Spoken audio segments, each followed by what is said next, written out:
ஒரு சிறிய திட்டத்தை எடுத்து இந்த செய்திக்காக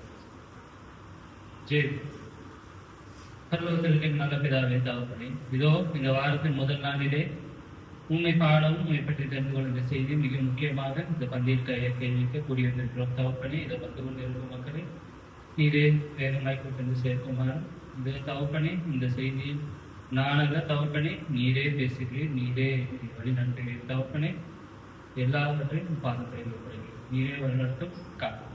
யாவும் எங்கள் ஆண்டவர் சுபிக்கும் ராஜாவும் இருக்கிறது. இயேசு கிறிஸ்துவினாலே கேட்பதனால பிதாவே.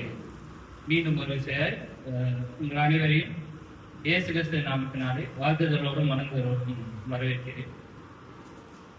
இன்னைக்கு நம்ம பார்க்க போற அந்த செய்தியானது பேரை அப்படிங்கிற ஒரு தலைப்பு கீழே அடியில் எடுக்கலான்னு இருக்கு. இந்த பேரைனாவே நம்மளுக்கு தெரியும். பேரையோட அந்த கனெக்ட் பண்ண ஒரே ஆள் வந்து நோவா மட்டும்தான். சேலை அப்படின்னாவே முதல்ல நமக்கு வர்றது நோவா இருக்கும். முந்தா நேற்று தான் நான் எடுக்கலான்னு அப்பா வெள்ளிக்கிழமை சொன்னார் சொல்லி எடுக்கலான்ட்டு அப்படியே என்ன டாபிக்ல எடுக்கலாம் அப்படின்ட்டு யோசிச்சுக்கிட்டே வந்தேன். ஒரு போன வாரம் சார்ஜெட் வந்து பேசியிருந்தாங்க. நரகம் அப்படிங்கிற மாதிரி கொஞ்சம் சில விஷயம் கொண்டு வந்தது. சரி, நரகத்தை பத்தி எடுக்கலாமா அப்படின்ட்டு இருந்தேன். சரி வேண்டாம், வாரத்துக்கு முதல் நாளே நரகத்தை பத்தி எடுக்க வேண்டாம், அது இன்னும் டீப்பான டாபிக்கு, அதுக்கு இன்னும் நிறைய தேவைப்படும், அதனால அது அப்படியே தான் சைட் பை சைடா பார்ப்போம், அப்படி இப்ப எடுக்க வேண்டாம் அப்படின்ட்டு. அப்புறம் இந்த ஒரு தலைப்பு நம்ம யோசிச்சுட்டு இருக்கும்போது அப்படியே வந்துச்சு நோவா அப்படின்ட்டு. அப்புறம் அடுத்த நாள் வந்து அப்படியே எடுத்து ஆரம்பிக்கும் போது மனைவி கேட்டாங்க, என்ன எடுக்க போறீங்க அப்படின்னு. இந்த மாதிரி நோவாவை பத்தி எடுக்கலாம் அப்படின்னு. உடனே அவங்க கிட்டலாம் கேட்டாங்க, நீ எப்பவுமே நோவா எடுக்கிறீங்க, ஆபிரகாம் எடுக்கிறீங்க, யோசேப் எடுக்கிறீங்க, இந்த ஒரு 4-5 தான் ரெகுலரா எடுக்கிறீங்க அப்படின்னு கிண்டலா சொன்னாங்க.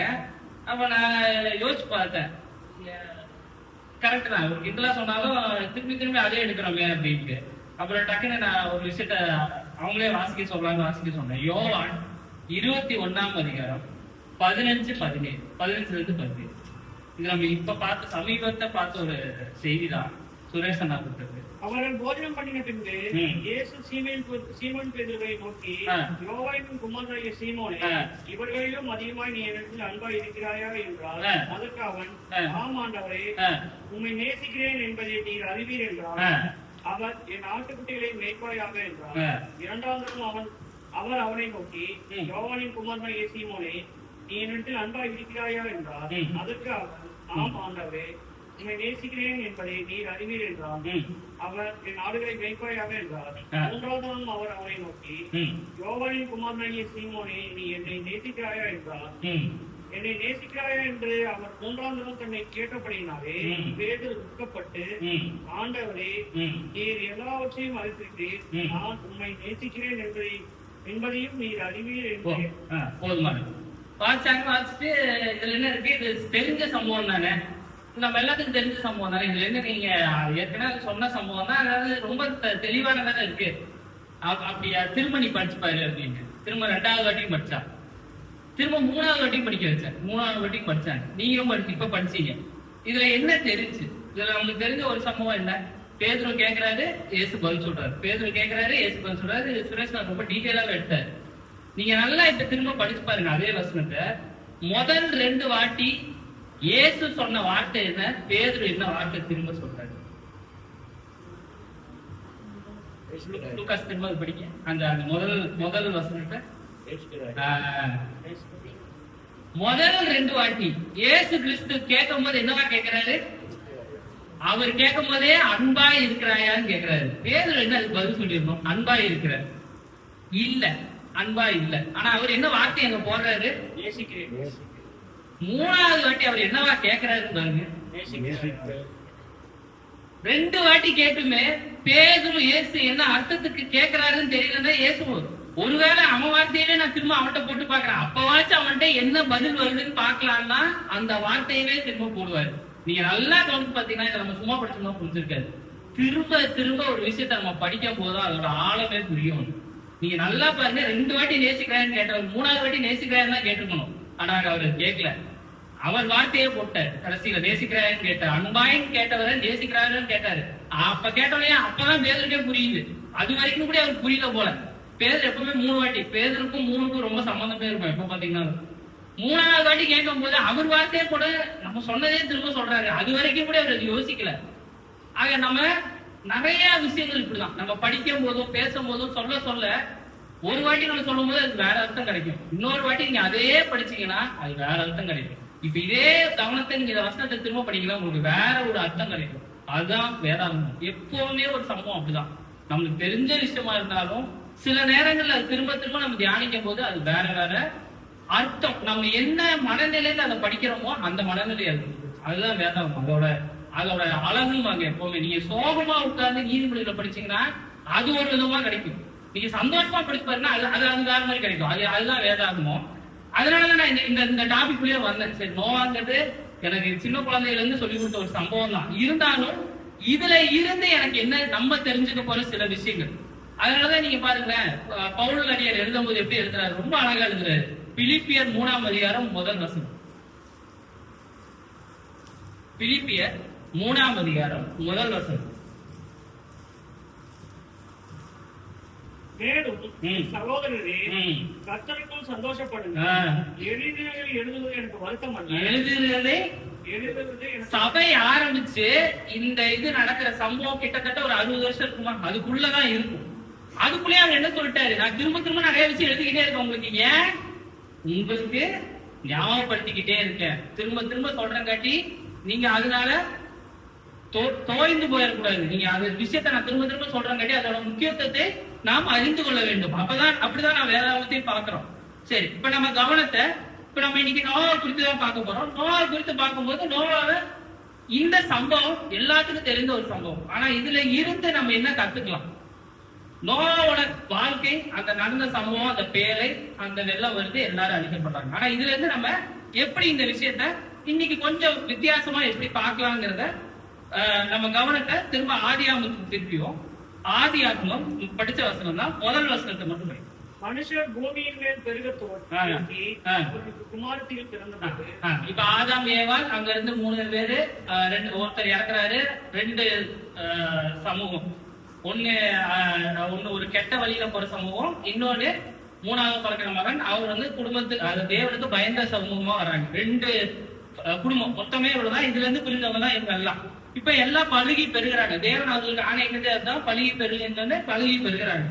2வது வசனத்துக்கு, தேவகுமாரன் மனுஷகுமாரத்தில் அதிக சௌந்தரியம் உள்ளவர் என்று கண்டு அவர்களுக்குள்ளே தங்களுக்கு பெண்களை தெரிந்து கொண்டார்கள்.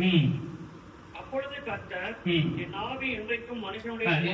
இப்ப 2வது வசனத்துல என்ன சொல்றாருன்னா, இது நம்ம இத இப்ப நீங்க இந்த வசனத்தை படிக்கும் போது முதல்ல நம்மளுக்கு என்ன தோணுன்னா, மேல இருந்து விழுந்த தேவகுமாரர்கள் மனுஷ குமாரத்தின் மேல ஆசைப்பட்டு இது பண்ணாங்க. இது 2 விதமா தேவ ஆராய்ச்சி சொல்றாங்க. 2 விதமா இந்த இதை பார்க்கலாம். ஒரு விதம் என்னன்னா, உண்மையாலுமே மனுஷகுமார், அதாவது பாவம் செஞ்ச தேவகுமாரர்கள் பூமியில விழுந்தவர்கள் இவர்கள் மேல ஆசைப்பட்டு அவங்களுக்கு பிறந்த குழந்தைகள் எல்லாம் இப்படி ஆகுறாங்க அப்படின்ட்டு. இன்னொரு விதமா எப்படி இதை பாக்குறாங்கன்னா, 2 குடும்பம், தேவனுக்கு பயந்த ஒரு குடும்பம், உலகத்துக்கான ஒரு குடும்பம். அதுதான் பாப்பீங்க. காயின், அதுக்கப்புறம் உலகத்துக்கான ஒரு குடும்பமா காயினை பார்க்கப்படுகிறது. ஏன்னா அவங்க எல்லாமே உலகத்துக்குள்ள பாக்குறாங்க. மனுஷ தேவகுமாரனுக்கான குடும்பம், அந்த 3வது குமாரன், அவர் பேரு சேர்த்து. சோ 2 குடும்பம், இந்த 2 குடும்பத்துக்கும் நடுவுல கலப்படம் நடக்குது. இதைத்தான் இவங்க இப்படி வர்ணிக்கிறாங்க. இந்த மாதிரி ஒரு ஓமையா சொல்றாங்கிறது எடுத்துக்கலாம். எப்படி பார்த்தாலும் 2 விதத்திலையும் பார்த்தாலும் அங்க என்ன நடக்குது? பாவம் நடக்கும். அதுதான் உண்மை. எல்லாரும் பாவத்துல விழுக ஆரம்பிக்கிறாங்க. அப்ப எல்லாரும் பாவத்துல விழுக ஆரம்பிக்கும் போது இந்த சம்பவத்தை அவர் குறிப்பிட்டு இந்த வசனத்தை கொடுக்குறாங்க. இவ்வளவு மோசமான பாவங்கள் நடக்க ஆரம்பிக்குதுங்கிறது ஒரு உதாரணமா அவர் அந்த வசனத்தை சொல்றாரு. அப்ப எழுதும் போதே மோசத்தான் இதெல்லாம் எழுதுறாரு. இப்ப எழுதும் போதே இதெல்லாம் சொல்லி எழுதி அடுத்த 4ஆம் வசனத்துக்கு வாங்க. இப்போ அந்நாட்களில் ராட்சதர் பூமியிலே இருந்தார்கள். பின்பு தேவகுமாரர் மனுஷகுமாரத்தினுடைய குழுவினால் இவர்கள் அவர்களுக்கு பிள்ளைகளை பெற்ற போது இவர்களும் பூர்வத்தில் பேர் பெற்ற மனுஷராகிய பலவானார்கள். அக்கிரமம் பூமியிலே பெருகினது. இப்ப இந்த 3, 4, 5 இந்த 3த்துக்கும் இந்த வசனம் தான் ஒரே சம்மரினா ஒரு லைன்ல சொல்லணும்னா, பூமியில மனுஷனோட பாவம் பெருகிட்டு அது தேவனோட சமூகத்து வரைக்கும் போயிருச்சு. இதுதான் அங்க நடக்கிற சம்பவம். இப்ப மேல அவன் இறுதியில் நினைவுகளின் தோற்றமெல்லாம் நித்தமும் பொல்லாததே. இதுதான் முக்கியம். தேவன் மனுஷனை ஆதாம் ஏவாள் படைக்கிறாரு. முதல் அதிகாரம் ஆதியாகமம் முதல் அதிகாரத்துல முதல் அதிகாரம் 30ஆம் வசனம். ஆதியாகமம் 1:30 படிங்களேன். பூமியில் உள்ள சகல மிருக ஜீவன்களும் ஆராய்ச்சி உள்ள சகல 31 அப்பொழுது தேவன் தாம் உண்டாக்கின எல்லாவற்றையும் பார்த்தார். அது மிகவும் நன்றாய் இருந்தது. எல்லாம் படுத்து முடிச்சிட்டு 1ஆம் அதிகாரத்துல என்ன சொல்றாரு? எல்லாம் நல்லா இருக்குன்னு சொன்ன அதே தேவன் 4 பக்கம் தான் 6ஆம் அதிகாரத்துக்கு வரும்போது என்ன சொல்லிட்டாரு? மனுஷனை படைச்சு 4 அதிகாரத்துல என்ன சொல்லிட்டாரு? அப்போ தேவன் மனுஷனை எவ்வளவு சீக்கிரத்துல மனுஷன் தேவனை மறந்து போனாங்க. படைச்சு அங்க ஏற்கனவே ஒரு பாடம் வந்துருச்சு. ஆதாம் ஏவாள் மூலியமா நீ இப்படிதான் வாழணும்னு சொல்லியாச்சு. அந்த 2 அதிகாரம் 3 அதிகாரத்துக்கு வரும்போது அந்த தேவன் பார்க்கும்போது இவன் பாவம் எது வரைக்கும் வந்துருச்சு? என்னோட சந்ததிக்கு வந்து எட்டிருச்சு. இப்ப மேல படிங்க 5ஆம் வசனத்துல. அவன் இருதயத்தின் நினைவுகளின் தோற்றம் எல்லாம் நித்தமும் பொல்லாததே என்று கர்த்தர் கண்டு. நம்ம யோசிக்கிறதெல்லாம் என்னவா இருக்குது? அது அங்கேயே சொல்லிட்டாங்க. நீ என்ன யோசிச்சாலும் உனக்கு எப்படி இருக்கும்? நீ யோசிக்கிறதெல்லாம் அப்படிதான் இருக்கு. தேவன் தான் அந்த டிக்ளரேஷன் கொடுக்குறாரு. நீங்க நல்லா பாருங்க, தேவன் டிக்ளேர் பண்றாரு நம்மளை பத்தி. நீ என்ன யோசிச்சாலும் உன்னோட யோசனைகள் எல்லாம் எப்படி இருக்கு? பொல்லா பணத்தா தான் இருக்குது. ஏன்? நீ எப்ப யோசிச்சாலும் எதை பத்தி யோசிக்கிற?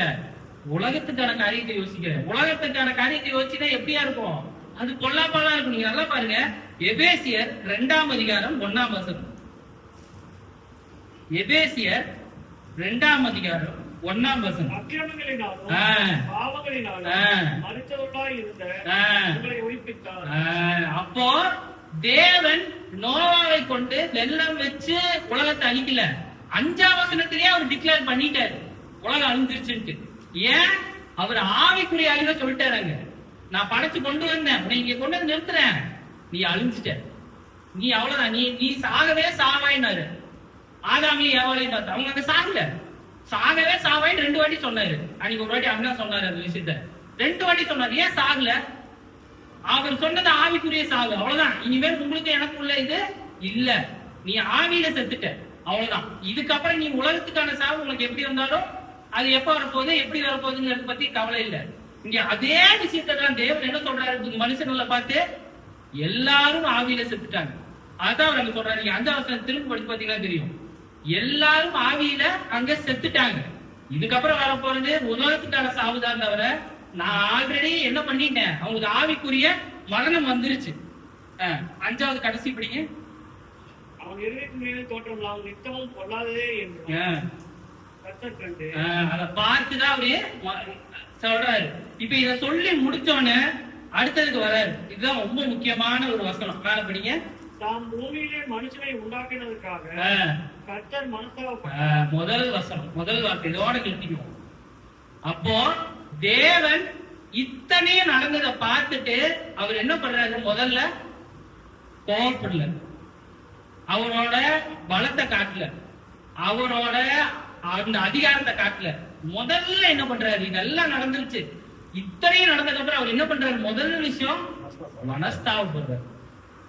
இங்கிலீஷ்ல இந்த வார்த்தைக்கு ரிக்ரெட், கரெக்டா? ரிக்ரெட் அப்படின்னு போட்டு அது ரொம்ப ஒரு ஆழமான ஒரு வார்த்தை. ஏன்னா நீங்க இப்போ குழந்தைங்க இருக்கிறீங்க, குழந்தைகளாம் இருக்குன்னு ஏதாவது தப்பு பண்ணிச்சுன்னா டக்குன்னு நம்மளுக்கு கோபம் தான் வரும். முதல்ல அடிப்போம், அதுக்கப்புறம் நம்ம சமாதானப்படுத்துவோம், ஐயோ அடிச்சுட்டு போய் கொஞ்சம். ஆனா தேவன் முதல்ல அடிக்கல, அவர் மனஸ்தாபப்பட்டார். ஏன்? நீங்க நல்லா யோசிச்சு பாருங்க, ஏன் மனஸ்தாபப்படணும்? அவர் தன் படைப்பை சிருஷ்டியாகவே அவர் பார்க்கல, அவர் தன்னோட சொந்த சதையாய் பார்த்தார்.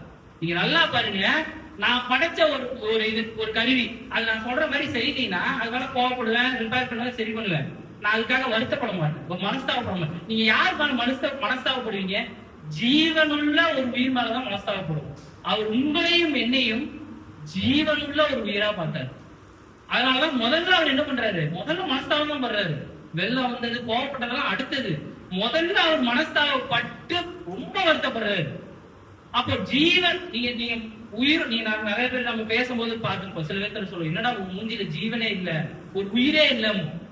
கவனிச்சிருக்கீங்களா? ஒரு உயிரே இல்லை. ஏன்னா உள்ளுக்குள்ள அவ்வளோ அவனுக்கு பிரச்சனை இருக்கிறங்காட்டி அவன் மூச்சிலே அதை காட்டிக்கணும். அவர் தேவனானவர் அதான் சொல்றாரு, நீ வந்து எல்லாம் பாவம்லாம் பண்ண, உனக்காக நான் என்ன பண்றேன், கோபத்துல நான் மனஸ்தாபப்படுறேன். உன்னை இவ்வளவு கஷ்டப்பட்டு நான் கூப்பிட்டு வந்து பதப்படுத்தி உட்கார வச்சா நீ திரும்ப எங்கதான் போற? திரும்ப நீ திரும்ப நீ ஆரம்பிச்ச இடத்துக்குதான் திரும்ப போற. அப்போ முதல்ல அவர் என்ன பண்றாரு, மனஸ்தாபப்படுறாரு. காரணம், அவர் உங்களையும் என்னையும் ரொம்ப நெருக்கமா வச்சுட்டாரு. ரொம்ப பக்கத்துல இருக்கிற ஒருத்தன் போய்கிட்டே இருக்கிறான், அவனை பிடிச்சி நம்ம இழுக்கிறோம். ஆதாம் ஏதாவது தப்பு பண்றாங்க, சரி உன்னை நான் இங்க வைக்கிறேன், பத்திரமா இரு. திரும்ப தப்பு பண்றாங்க. உலகமே தப்பு பண்ணிருச்சு, இருக்கிற எல்லாரும் அங்க தப்பு பண்ணிட்டாங்க. இங்க நீங்க நல்லா யோசிச்சு பாருங்க, தேவனோட இடத்துல இருந்து நீங்க உங்களை யோசிச்சு பாருங்களேன். ஒரு உதாரணத்துக்கு நீங்க தேவனா இருக்கீங்க, உலகம் இருக்குது, உலகத்தை பாக்குறீங்க, எல்லாமே பாவமா இருக்கு. நம்ம இன்னும் யோசிப்போம், திருந்தவே மாட்டாங்க போல யோசிப்போமா இல்லையா? ஆனா தேவன் முதல் மனஸ்தாபம் பண்றாரு. நீங்க நல்லா பாருங்க, தேவன் மனஸ்தாபப்படுறத அழகா இங்க சொல்லியிருக்கோம். மார்க் 3ஆம் அதிகாரம் 5ஆம் வசனம்.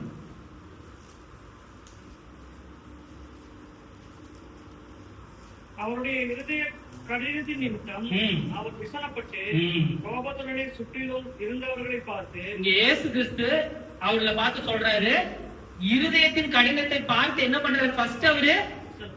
இப்ப அப்படியே உங்க கவனத்தை அதே ஆதியாகமும் அதே 6ஆம் வசனத்துக்கு திருப்புங்க. 6ஆம் வசனம் லூகாஸ் படிச்சது. அவர் இருதயத்துக்கு விசனமாய் தேவன் இயேசு கிறிஸ்து ரெண்டு பேரும் ஒரே விஷயத்தை தான் பண்ணாங்க. என்ன பண்ணாங்க, நாம் பண்ண பாவத்தை போட்டு நம்ம பண்ண பாவத்தை எல்லாம் பார்த்துட்டு மனஸ்தாபப்பட்டு விசனப்பட்டார். அவரோட இருதயத்தையே நம்ம விசனப்படுத்திட்டோம். அப்ப அவரோட இருதயம் விசனப்பட்டு அவர் மனஸ்தாபப்பட்டு அவர் கடைசியில என்ன யோசிச்சிருக்கலாம், இந்த பூமி இருக்குது, இவ்வளவு பாவம் பண்ணி இருக்கு. 3 ஆப்ஷன் அவருக்கு இருந்திருக்கும் கண்டிப்பா. முதல் இது என்ன இருந்திருக்கும், எல்லாத்தையும் அழி, முதல்ல இருந்து கொண்டு வா. ஒரு வாரம், அவர் ஒரு வாரம் தான் ஆச்சு, ஒரு வாரம் தேவை இருக்காது, ஒரு செகண்ட் தான் தேவை இருக்கும். ஒரு வாரங்கிறத அவர் எடுத்துக்கிட்டாரு. அந்த டைம் 6 நாள், ஒரு நாள் எல்லாத்தையும் அழி, திரும்ப முதல்ல இருந்து ஒரு வாரங்கிறது அவருக்கு என்ன டைம்?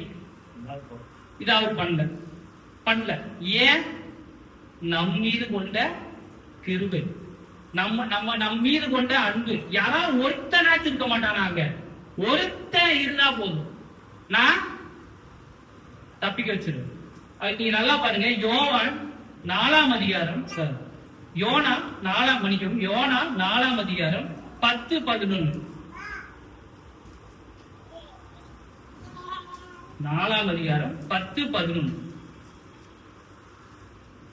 அதற்கு கர்த்தர், நீ பிரயாசப்படாததும் நீ வளர்க்காததும் ஒரு ராத்திரியிலே முளைத்ததும் ஒரு ராத்திரியிலே அழிந்து போனதுமான ஆமனுக்காக பரிதவிக்கிறாயே, வலது கைக்கும் இடது கைக்கும் வித்தியாசம் அறியாத 120,000 பேருக்கு அதிகமான மனுஷர், அநேக மிருக ஜீவன்கள் இருக்கிற மகா நகரமாகிய நினிவேக்காக நான் பரிதவியாமல் இருப்பேனோ என்றார்.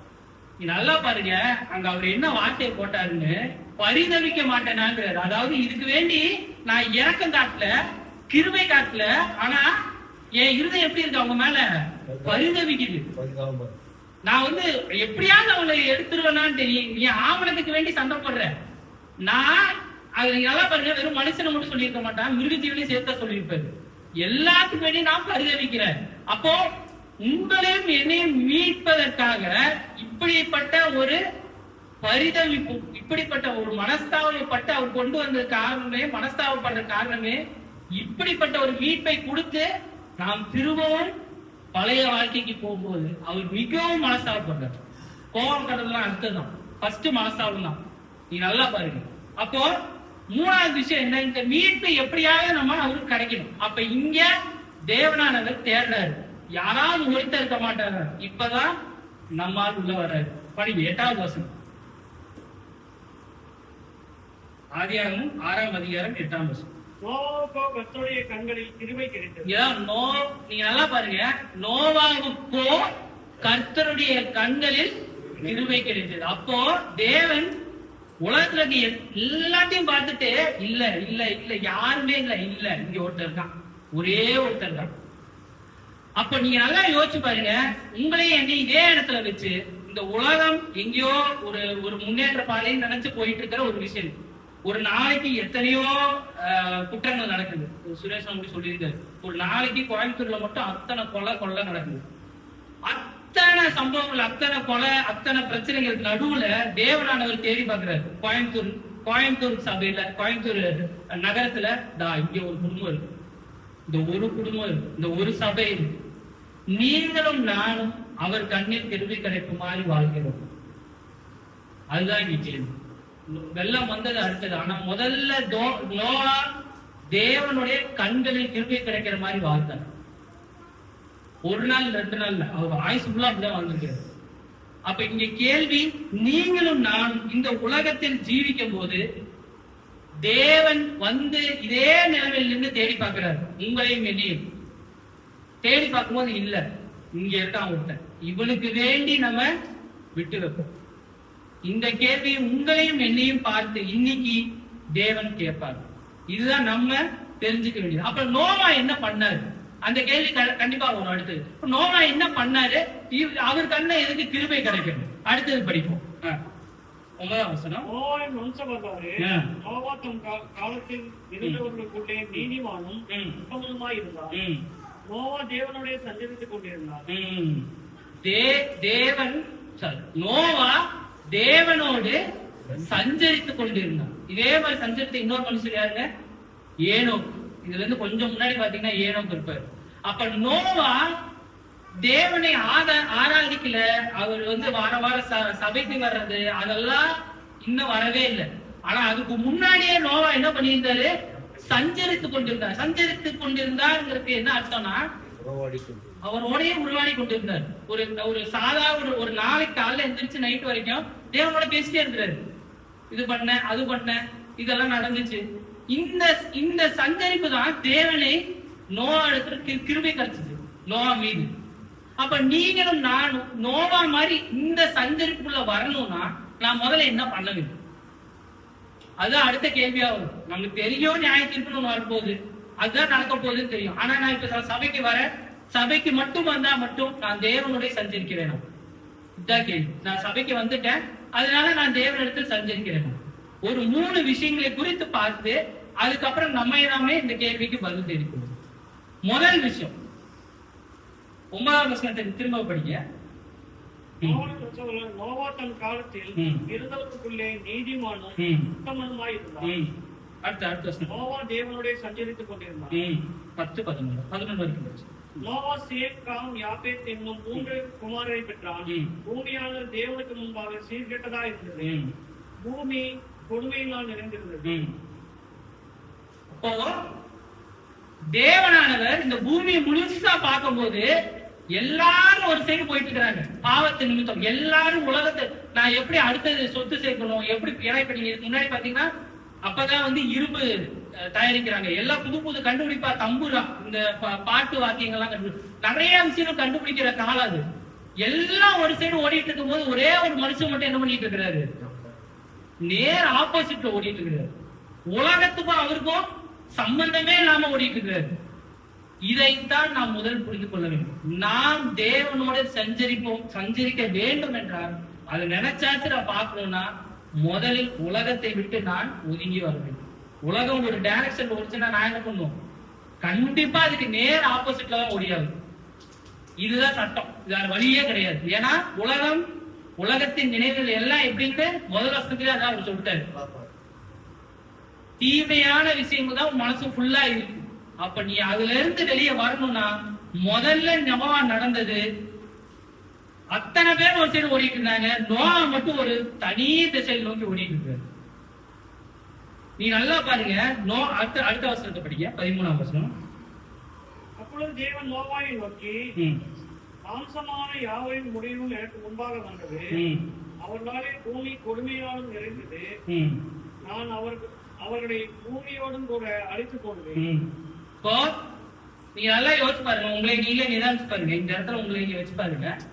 இந்த உலகத்துல இருக்க அத்தனை பேரும் பாவத்துல இருக்கிறாங்க. யாருமே பாவத்துல இல்லாம இல்ல, எல்லா பாவத்துல இருக்கிறாங்க.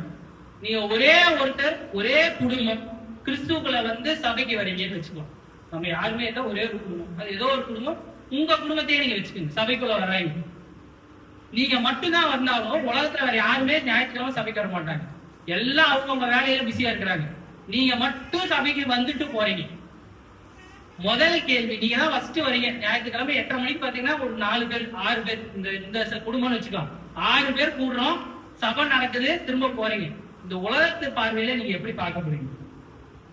அத்தனை பேர் அவங்க வேலையை பார்த்துட்டு இருக்கிறாங்க. நீங்க மட்டும் சபைக்கு வரீங்க, கும்பிடுறீங்க, தேவனை ஆராதிக்கிறீங்க, பந்தி எடுக்கிறீங்க, திரும்ப போறீங்க.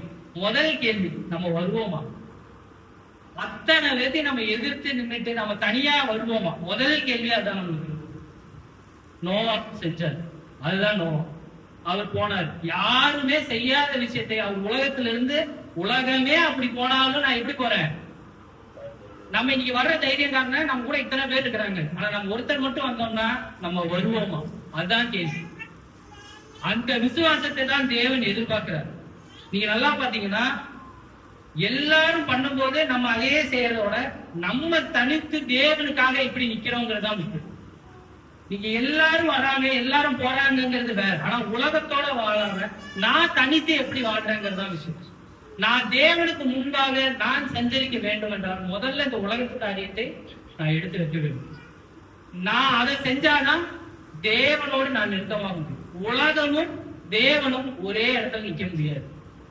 அதனாலதான் யோசுவா அங்க சொல்றாரு, அந்த இஸ்ரவேல் மக்களை பார்த்து, ஒன்னா பாகால கும்பிடு, இல்ல தேவனை கும்பிடு. ரெண்டையும் உன்னால நீ ஒன்னா அனலா இரு, இல்ல குளிர, பிரச்சனை கிடையாது. ஆனா ரெண்டு எதிர்ப்பா இருக்குன்னா அவனே வாந்தி பண்ணி போடு. நீ மனசால நீ ஒரு விஷயத்தை இங்க வந்து உட்கார்ந்து நான் உலகத்துக்கான விஷயத்த நான் யோசிச்சுட்டு இருந்தா தேவன் என்ன சொல்றாரு? வாந்தி பண்ணி போடுவேங்கிறாரு. இப்ப நீங்களும் நானும் இந்த உலகத்தில் வாழும்போது உலகத்தோட வாழ்ந்துதான் ஆகணும். ஆனால் நான் கிறிஸ்துவத்தில் என் தேவனோட எப்படி சஞ்சரிக்கிறேன்? அதற்கு நான் இந்த உலகத்திலிருந்து எப்படி நான் என்னை தனியாக எடுத்துக்கொள்கிறேன்? படிப்போம். யாத்திராகமம் 3ஆம் அதிகாரம் 7ஆம் வசனம். அதான் சொல்றேன். அப்பொழுது கர்த்தர், எரிச்சல் என்கிற என் ஜனத்தின் உபத்திரவத்தை நான் பார்த்து ஆலோசனை நிமித்தம் அவர்கள் இடுகிற கூக்குரலை கேட்டேன். மத்தேயு 16ஆம் அதிகாரம் 24. மத்தேயு 16ஆம் அதிகாரம் 24. அப்பொழுது இயேசு தம்முடைய சீஷர்களை நோக்கி, ஒருவன் என்னை பின்பற்றி வர விரும்பினான், அவன் தன்னைத்தான் வெறுத்து தன் சிலுவையை எடுத்துக்கொண்டு என்னை பின்பற்ற கடவுள். நீங்கள் உலகத்திலிருந்து வெளியே வர வேண்டும் என்றால் உங்களே, அதான் அவர் சொல்றாரு. இயேசு கிறிஸ்துவோட அழகா சொல்ற விஷயம், நீ உன்னை முதல்ல வெறுத்து சிலுவையை சுமந்து. நீங்க நல்லா யோசிச்சு பாத்தீங்கன்னா, நீங்க போன வாரம் அண்ணா பேசும்போது பேதுருவை பத்தி பேசிட்டு நீங்க எத்தனை பேர் கவனிச்சிருப்பீங்கன்னு தெரியல. பேதுருவை பத்தி சாத்தான் போய் சொல்றாரு, அதுதான் அங்க சம்பவம். இயேசு கிறிஸ்து இதையும் சொல்றாரு பேதுருட்ட, உன்னை பத்தி யார் விசாரிக்கிறான்? சாத்தான் விசாரிக்கிறான். ஏன் நீ என் ஊழியத்துல இருக்க, நீ சபையை கட்ட போற, அதனால உன்னை பத்தி யார் விசாரிக்கிறா? பேதுரு உடனே என்ன யோசிச்சிருப்பாரு, என்ன கேட்டிருப்பாரு அப்படின்னு. உடனே இயேசு கிறிஸ்து என்ன சொல்றாரு? உனக்கு சோதனை வரப்போகுது, நீ ஆயத்தமா இருந்துக்கொள். பேதுரு என்ன சொல்லியிருக்கலாம்? நான் உங்களை நம்பி வந்தேன், ஆனா நீங்க என்ன பண்ணிருக்கலாம்? சாத்தான்ட்ட சண்டை போட்டிருக்கலாம்ல. ஒன்னா நீங்க சண்டை போட்டிருக்கணும், இல்ல பேதுருவை தொடாதுன்னு சொல்லி இருக்கணும். ஆனா நீங்க என்ன பண்ணிருக்கீங்க? அப்ப உங்களையும் என்னையும் தேவன் பிரச்சனையே வராதுன்னு சொல்லவே முடியாது. அதாங்க சொல்றாரு. பேதுரு ஊழியத்துக்காக போகும்போதே சாத்தான் பிரச்சனை வந்துச்சு. நம்ம ஊழியத்துக்காகவே இது வரைக்கும் போல, நம்ம உலகத்துக்கு விஷயத்துலதான் ஓடிட்டு இருக்கிறோம். இல்ல எனக்கு பிரச்சனைனா உலகத்துக்கான பிரச்சனைகள் தான் நம்மளுக்கு வந்துட்டு இருக்கே தவிர பேதுருவர் ஊழியத்துக்கான பிரச்சனை வரல. அவரே கேள்வி கேட்கல. நீங்க நல்லா பாருங்க, அவரே என்ன கேட்கல, உங்களுக்கு வேண்டி தானே வந்தேன், என் குடும்பத்தை விட்டுட்டு உங்களுக்கு வேண்டி வந்தேன். சாத்தான் கேட்டுட்டா நீங்க என்ன சொல்லியிருக்கணும்? ஆனா பேதுருவே அந்த கேள்வி கேட்கல. ஏன்னா நீங்களும் நானும் அந்த ஊழியத்துக்காக தேர்ந்தெடுக்கப்படும். நம்ம என்ன செய்யறோம், இந்த உலகத்துல இருக்கோம், நம்ம வாழ்றோம், அதெல்லாம் தாண்டி தேவனுக்காக என்ன செய்யணும், அதை தேவன் பார்த்து கொண்டே இருக்கிறார். அதுல படுற கஷ்டங்களை தான் அவர் இன்னும் அதிகமாக பாக்குறாரு. அப்ப நான் தேவனோட சஞ்சரிக்கணும். முதல் விஷயம், இந்த உலகம் ஒரு டைரக்ஷன் ஓடுச்சுன்னா நான் என்ன டைரக்ஷன் ஓடணும்? ஆப்போசிட் தான் முடியாது. இந்த யூடியூப்ல ஒரு நீ பார்த்துருப்பீங்கன்னு நினைக்கிறேன், ட்ரெண்ட் அப்படின்னு ஒன்று, ட்ரெண்டிங் அப்படின்னு போடுவாங்க. இப்போ அதிகமாக அந்த வார்த்தை யூஸ் பண்ணுவாங்க. ட்ரெண்டிங் அப்படின்னா அதுலேயே ஒரு ட்ரெண்டிங் அப்படின்னா ஒருத்தர் ஒரு விஷயத்த செய்யறாங்க, அதை பார்த்து இது நல்லா இருக்கேன்னு நிறைய பேர் செய்ய ஆரம்பிச்சு ஒரு 10 லட்சம் பேர் செய்ய ஆரம்பிச்சிட்டாங்கன்னா அது ட்ரெண்டிங் அப்படின்னு ஆயிடும். ட்ரெண்டிங் போஸ்ட், ட்ரெண்டிங் அப்படின்னு ஆயிடும். நீங்களும் நானும் அந்த ட்ரெண்டிங்ல ஒருத்தரா இருக்காத தேவன் விருப்பம் பண்ணல. நம்ம தனியா நிக்கணும்னு தான் அவர் விருப்பப்படுறாரு. ஆட்டு மந்தையா போறதுக்கு அவரு விருப்பப்படல. நம்ம என்னைக்கு இந்த ட்ரெண்ட்ல இருந்து தேவன்ற ட்ரெண்டுக்குள்ள வந்தோமோ அவருக்கு என்று நம்ம முடிவு செய்யணும். அதான் அவர் அங்க சொல்றாரு. இப்ப 2வது படிப்போம், அதுலயே அப்படியே 12ஆம் வசனம். இப்ப முதல் விஷயம் அவர் என்ன, நோவா என்ன பண்ணாரு? உலகத்துல இருந்து தனியே அவர் ஒரு டைரக்ஷன்ல ஓடுறாரு. அவருக்கு தேவன் என்ன சொன்னாரோ அதை அப்படியே செய்ய ஆரம்பிக்கிறார். 12:13. தேவன் பூமியை பார்த்தார், இதோ சீர்கேட்டதா இருந்தது. மாம்சமான யாவரும் பூமியின் மேல் தன் வழிகளை கெடுத்துக் கொண்டிருந்தார்கள். அப்பொழுது தேவன் நோவாவை நோக்கி, மாம்சமான யாவரின் முடிவும் எனக்கு முன்பாக வந்தது. அவர்களாலே பூமி கொடுமையினால் இருந்தது. நான் அவர்களை பூமியோடு கூட அழித்து போடுவேன். அப்போ இப்போ 2வது தன் திட்டத்தை நோவா இடத்துல சொல்றாரு. நோவா சஞ்சரித்துக் கொண்டிருந்தான். அதனால் தேவன் அவர் மீது அவன் மூலியமா இந்த மீட்பை கொண்டு வராரு. இப்ப 2வது விஷயம், தேவன் நோவா இடத்துல சொல்ற விஷயத்த அவர் தன்னோட திட்டத்தை சொல்றாரு. இப்ப நோவா இந்த திட்டத்தை எல்லாம் கேட்டோன்னே உடனே என்ன பண்றாரு? பூமி அழியும் போது நான் போய் என்ன பண்ணணும்? பேழையை கட்டணும். இதுதான் திட்டம். அப்ப உடனே அவர் வீட்டுக்கு வந்திருப்பாரு. அடுத்த நாளே தான் வேலைய ஆரம்பிச்சிருப்பாரு கண்டிப்பா. ஏன்னா அந்த திட்டம் அப்படியே தெளிவா சொல்லப்படுது கீழே பாத்தீங்கன்னா. இப்ப அந்த அவர் பேழையை கட்ட ஆரம்பிக்கும் போது, பேழைங்கிறது பெரிய கப்பல் தான். அந்த கப்பல் கட்டுறதுக்கு ஒரு பெரிய இடம் தேர்ந்தெடுத்திருப்பாரு. வீட்டுக்கு முன்னாடியோ பின்னாடியோ பெரிய இடம் தேர்ந்தெடுத்து கட்டையெல்லாம் வச்சு கட்ட ஆரம்பிச்சிருப்பாரு. நீங்க விசாகப்பட்டினம் இந்த மாதிரி இடத்துல போனீங்கன்னா அங்க பெரிய கப்பல் கட்டுறதுக்குனே ஒரு தளம் இருக்கும். அந்த இடத்துல பாத்தீங்கன்னா ஃபர்ஸ்ட் கப்பல் நிறுத்துறதுக்கு அந்த தளத்தை முதல்ல ரெடி பண்ணணும். அப்பதான் அந்த கப்பல் கட்டவே முடியும். அப்போ அந்த தளத்தை ரெடி பண்றதுக்கே டைம் எடுக்கும்.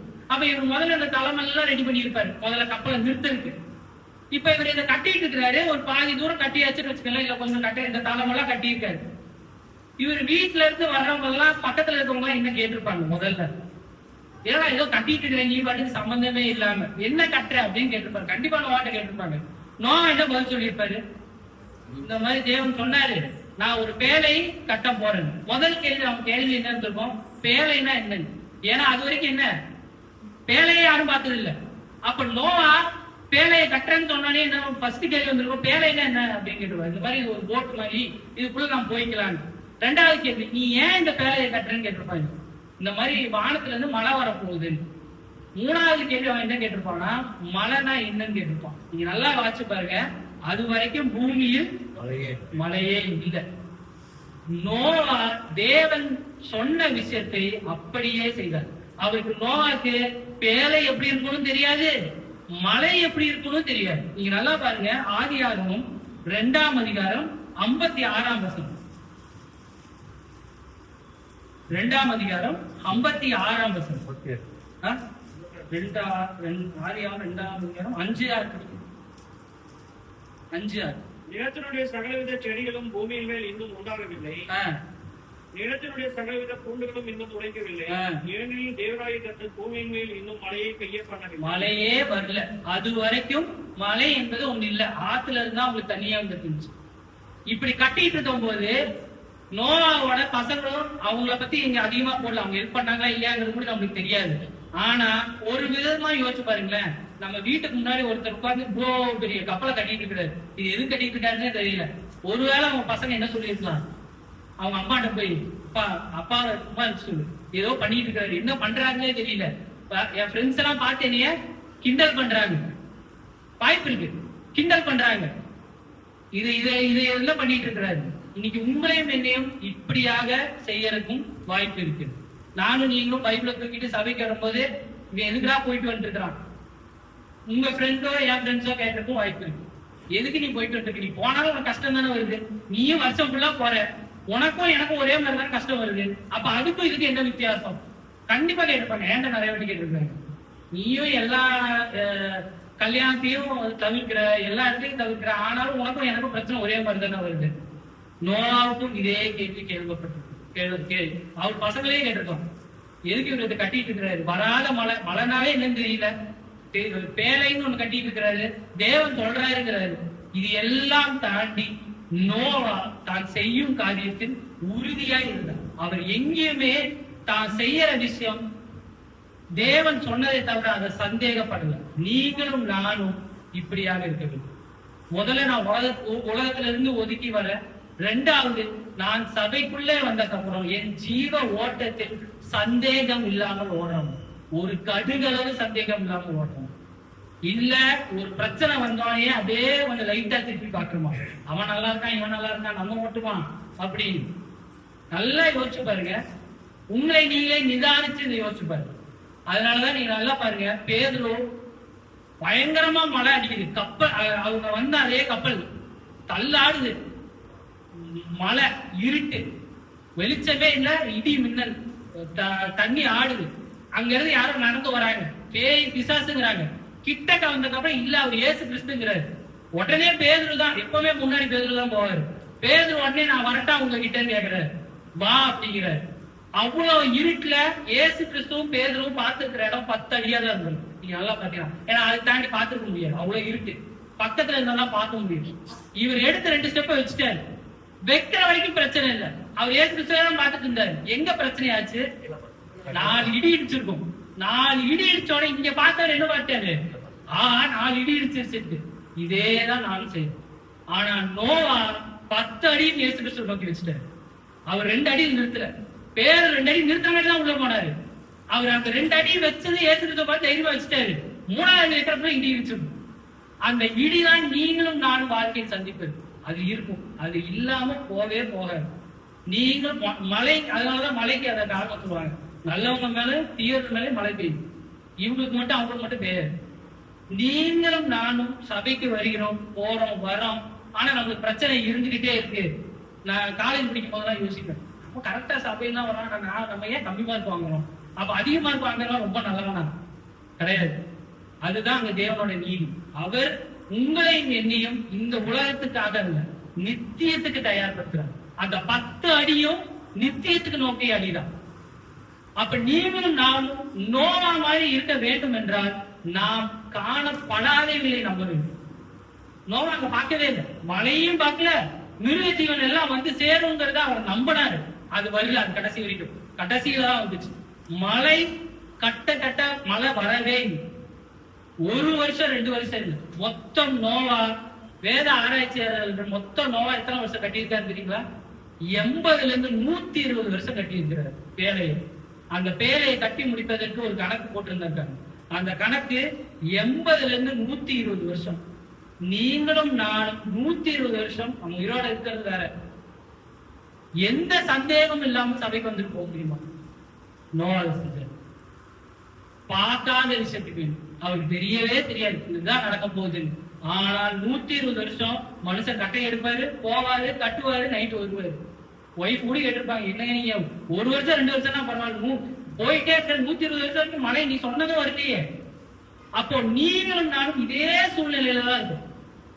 தேவன் அதுதான் பாக்குறாரு. இவன் எதுவுமே பார்க்கல, வெறும் இந்த வேதாகமத்தை நம்பி சபைக்குள்ள வந்துட்டான். ஆனா திரும்பி இவன் பாக்குறான், எந்த பிரச்சனையிலும் எந்த சூழ்நிலையிலும் நான் கட்டுகிற அந்த பேழை தேவன் சொன்ன விதமாய் கட்டி முடிக்கிறேன். மழை வர்றது தேவன் இடத்துல இருக்கு, அது நம்ம கையில இல்லை. நியாய தீர்ப்பு தேவன் இடத்துல தான் இருக்கு, அது எப்ப வருவாருன்னு அவருக்கு தான் தெரியும். ஆனா நான் கரெக்டா என் வேலையை செய்யறேன். நீங்களும் நானும் இதைத்தான் சிந்திக்க வேண்டும். எபிரேயர் 11ஆம் அதிகாரம் 7ஆம் வசனம். விசுவாசத்தினாலே நோவா காலத்திலே காணாதவைகளை குறித்து தேவ எச்சரிப்பு பெற்று பயபக்தியுள்ளவனாகி தன் குடும்பத்தை ரட்சிப்பதற்கு வேலையை உண்டு பண்ணினான். அதனால் அவன் உள்ளகம் ஆக்கிரிக்குள்ளானது என்று தீர்த்து விசுவாசத்தினால் உண்டாக்கும் நீதிக்கு சுதந்திரவாளியானான். இதுதான் நோவா செய்தது. நோவா தான் செய்த காரியத்தில் கடுகளவும் சந்தேகப்படும். நீங்க கடுகளவும் சந்தேகப்படக்கூடாதுன்னா உங்களிடத்தில் விசுவாசம் இருந்தால் மட்டுமே அது சாத்தியம். அந்த விசுவாசம் 99.99 இருந்தாலுமே பிரச்சனை தான். 100% இருந்தால்தான் உங்களால முடியும். அதான் இங்க அழகா சொல்றாரு 11ஆம் அதிகாரம் முதல் வசனம். அதே இதுலயே இருக்கு. விசுவாசமானது நம்பப்படுகிறது, காணப்படாதது. நீங்கள் காணப்படாதவர்களில் நிச்சயமா இருக்கிறது. நல்லா பாருங்க, காணப்படாதவர்களில் விசுவாசம் போல நிச்சயம். நிச்சயம்னா 100% நிச்சயமா இருக்குமா? கன்ஃபார்ம். ட்ரெயின் டிக்கெட் எல்லாம் புக் பண்ணும்போது கன்ஃபார்ம் பர்த்துமா. அதுலயே RAC RACனா கிடைக்கும் கிடைக்காம போகலாம். ஆனா கன்ஃபார்ம் பர்த்னா உங்களுக்கு கன்ஃபார்ம் பர்த். அதுதான் அந்த நிச்சயம் உங்களிடத்திலும் என்னிடத்திலும் இருக்கிறதா என்பதை நீங்களும் நானும் தான் யோசித்து பார்க்கணும். இதை 2 கொரிந்தியர் 4ஆம் அதிகாரம் 18ஆம் வசனம்.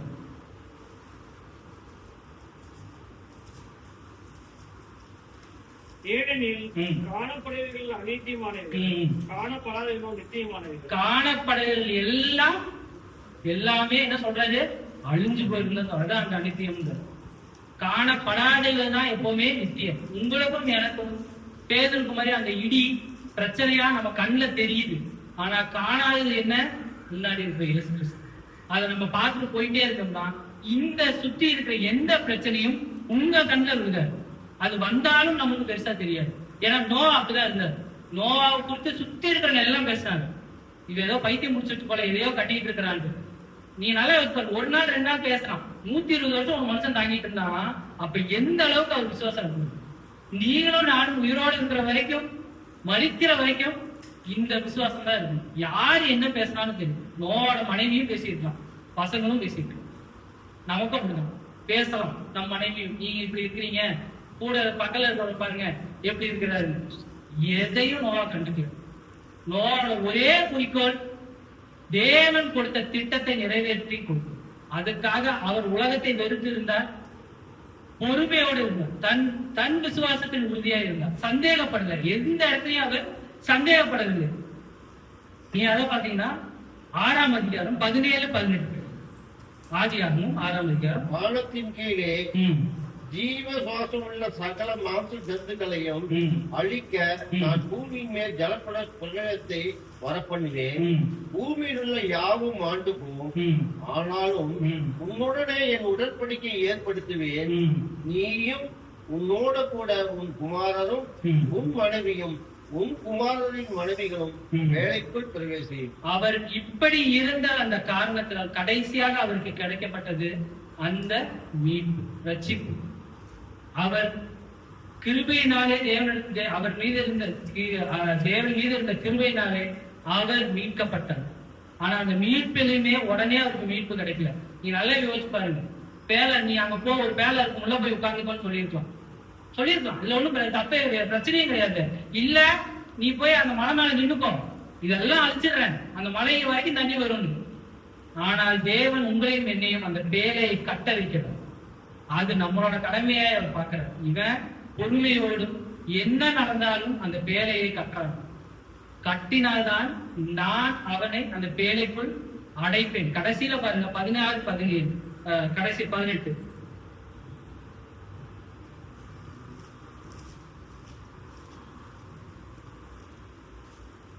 ஆனாலும் உன்னுடனே தேவனும் அடைத்து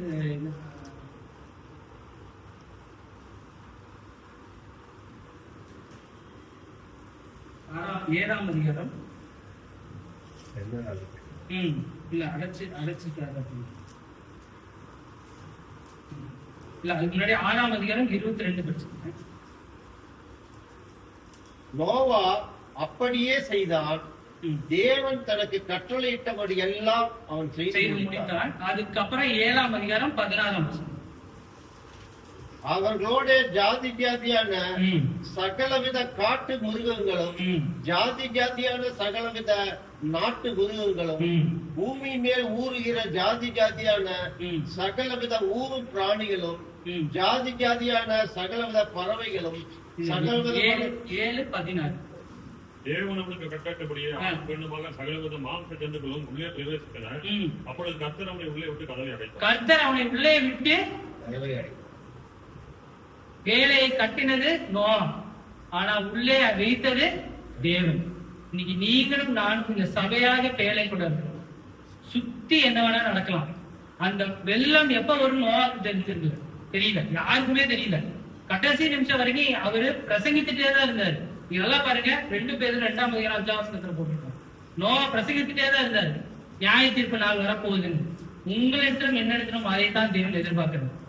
நாம் அந்த பேழையை, இந்த சபையை கட்டுவது நம்மளோட கடமை. ஆனால் நியாய தீர்ப்பு வரும்போது இயேசு கிறிஸ்து இந்த சபைக்குள்ள நம்மளை வச்சு அடைச்சு எங்க கொண்டு போய் கொடுக்க போறாரு? அதுக்காகத்தான் இந்த முழு விஷயமே சொல்லப்பட்டிருக்கு. கடைசியாக நோவாவை அரராத்துங்கிற மலைக்கு மேல கொண்டு போய் அந்த பேலை நின்றுச்சு. இன்னைக்கு உங்களையும் என்னையும் இயேசு கிறிஸ்து நியாய தீர்ப்பு நாள்ல வர அன்னைக்கு அந்த பேழைக்குள்ள அடைச்சிருவாரு. சுத்தி என்ன நடக்குன்னு தெரியாது, எப்படி அழிவு இருக்க போகுதுன்னே தெரியாது. அவர் உங்கள் மீதும் என் மீதும் அவ்வளவு கிருபையா இருக்கிறதுனாலதான் உங்களையும் என்னையும் அந்த பேழைக்குள்ள தள்ளி அடைக்க போறாரு. அடைச்சு வச்சா அடுத்ததா நோவா எங்க போய் பாக்குறாரு? கடைசியில அரராத்துங்கிற மலையில தான் போய் நிக்குது.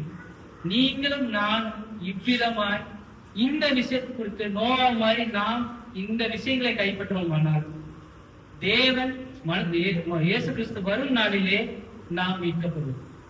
இந்த சபையில இருக்கிறோமானால் நாம் பரலோக ராஜ்யத்தில் நித்திய ஜீவன், நித்திய வீடம் நமக்காக வைக்கப்பட்டிருக்கு. நீங்க நல்லா பாருங்க.